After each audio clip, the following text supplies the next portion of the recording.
എല്ലാവർക്കും ജെറിക്സ് മീഡിയയിലേക്ക് സ്വാഗതം. പെൻഷനുമായി ബന്ധപ്പെട്ട വളരെ പ്രധാനപ്പെട്ട അറിയിപ്പാണ് ഇന്നത്തെ ഈ ഒരു വീഡിയോയിൽ പറയുന്നത്. എല്ലാവരും വീഡിയോ മുഴുവനായിട്ടും കാണാൻ വേണ്ടിയിട്ട് പ്രത്യേകം ശ്രദ്ധിക്കുക. വിശദമായ വീഡിയോയിലോട്ട് പോകാം. കുറച്ച് ദിവസങ്ങളായി അനർഹരായവർ ക്ഷേമ പെൻഷൻ വാങ്ങുന്നതും അതിനെതിരെ സർക്കാർ പുതിയതായി എടുക്കുന്ന നടപടികളുമായിരുന്നു പുറത്തു വന്നിരുന്നത്. സർക്കാർ ഉദ്യോഗസ്ഥർ ഉൾപ്പെടെയുള്ള അനർഹർ ക്ഷേമ പെൻഷൻ വാങ്ങുന്നത് പുറത്തായത് സർക്കാരിന് വലിയ നാണക്കേടാണ് ഉണ്ടാക്കിയത്. എന്നാൽ ഇപ്പോൾ ക്ഷേമ പെൻഷൻ നിലവിൽ കൊടുത്തുകൊണ്ടിരിക്കുന്ന മാസത്തിൽ 1600 എന്നതിൽ നിന്നും ഒറ്റയടിക്ക് 400 രൂപ കൂട്ടി മാസം 2000 വർദ്ധിപ്പിക്കുന്നതിൻ്റെ വാർത്താ അപ്ഡേറ്റുകളാണ് എത്തിയിരിക്കുന്നത്.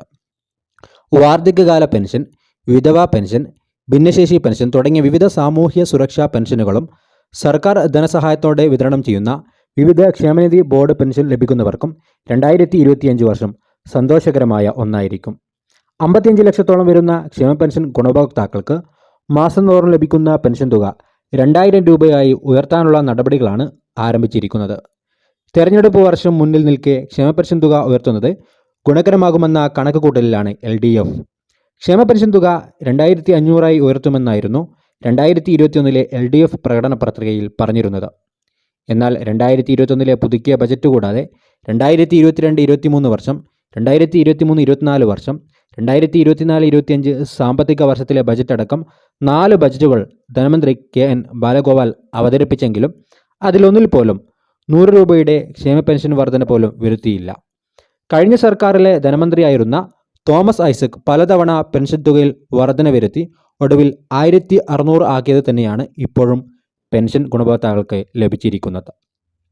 ഭരണം തീരാൻ കേവലം 16 മാസം മാത്രം അവശേഷിക്കെ ധനമന്ത്രി ബാലഗോപാലിന് മുന്നിലുള്ളത് 2025-26 ബജറ്റും 2026-27 ബജറ്റും മാത്രമാണ്. 2026-27 ബജറ്റ് ജനുവരിയിലോ ഫെബ്രുവരിയിലോ അവതരിപ്പിച്ചാലും ഇലക്ഷൻ കഴിഞ്ഞ് 2026 മെയ് മാസത്തിൽ പുതിയ സർക്കാർ വന്ന് പൂർണ്ണ ബജറ്റ് വീണ്ടും അവതരിപ്പിച്ചേക്കും. 2025 ഒക്ടോബറിൽ പഞ്ചായത്ത് മുനിസിപ്പൽ തെരഞ്ഞെടുപ്പും 2026 ഏപ്രിലിൽ നിയമസഭാ തെരഞ്ഞെടുപ്പും സംസ്ഥാനത്ത് നടക്കും. അതുകൊണ്ട് തന്നെ അധിക നികുതി ചുമത്താതെ ജനപ്രിയ ബജറ്റ് അവതരിപ്പിക്കുവാൻ പ്രധാനമന്ത്രി നിർബന്ധിതനാകും. പ്രകടന പത്രികയിൽ വാഗ്ദാനം ചെയ്ത 2500 ക്ഷേമ പെൻഷൻ കിട്ടണമെങ്കിൽ നിലവിൽ ക്ഷേമ പെൻഷൻ തുകയിൽ 900 രൂപയുടെ വർധനവാണ് വരേണ്ടതുള്ളത്. എന്നാൽ സാമ്പത്തിക ഞെരുക്കമുള്ളതിനാൽ അതിൻ്റെ പകുതിയെങ്കിലും വർധന ക്ഷേമ പെൻഷനിൽ അടുത്ത മാസം അവതരിപ്പിക്കാൻ പോകുന്ന ബജറ്റിൽ ധനമന്ത്രി വരുത്തിയേക്കുമെന്ന സൂചനകൾ വന്നു കഴിഞ്ഞിരിക്കുകയാണ്.